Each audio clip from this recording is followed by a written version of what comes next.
She can only bore into them while they're green. A lot of effort for just one egg. And she's got many more acorns to fill. As summer turns to fall, the forest enters a magical golden period.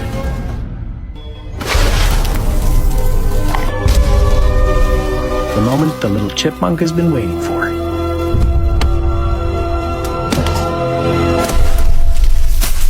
Ripe acorns, many of the nuts nearby, are worthless.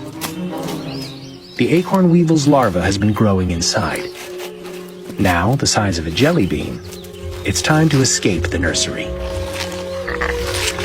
Much easier said than done.